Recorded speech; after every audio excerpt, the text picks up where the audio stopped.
அவங்க அடையாளத்துக்குள்ள போய் புதஞ்சு கிடக்குறாங்க.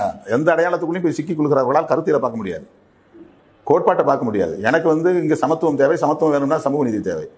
சமூக நீதிங்கிற அளவுகோலை வச்சு பார்த்தா பெரியார் தேவை, அம்பேத்கர் தேவை. நான் சாதின்னு பார்த்தோம்னா நான் பறையர், அம்பேத்கர் பறையர் கிடையாது, நான் எப்படி வரையறுக்க முடியும்? நான் மொழின்னு பார்த்தா நான் தமிழர், அம்பேத்கர் தமிழர் கிடையாது, நான் எப்படி அவரை ஏற்றுக்க முடியும்? நான் பிராந்தியன்னு பார்த்தா நான் தென்னிந்தியர், அம்பேத்கர் வட இந்தியர், நான் எப்படி அவரை ஏற்றுக்க முடியும்? நான் இந்தியன்னு பார்த்தா கார்ல் மார்க்ஸ் இந்தியர் கிடையாது, நான் எப்படி கார்ல் மார்க்ஸ் ஏற்றுக்க முடியும்? அப்போ இந்த அடையாளங்கள் அளவுகள் கிடையாது.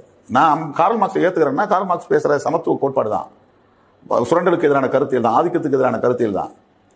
அப்போ அது ஒரு பொது உடைமை தத்துவத்தை பேசுகிற கருத்து எனக்கு உலகம் முழுவதும் பொருந்தக்கூடிய கருத்து, எனக்கும் பொருந்துகிறது. எனவே எனக்கும் தலைவர் கார்ல் மார்க்ஸ்.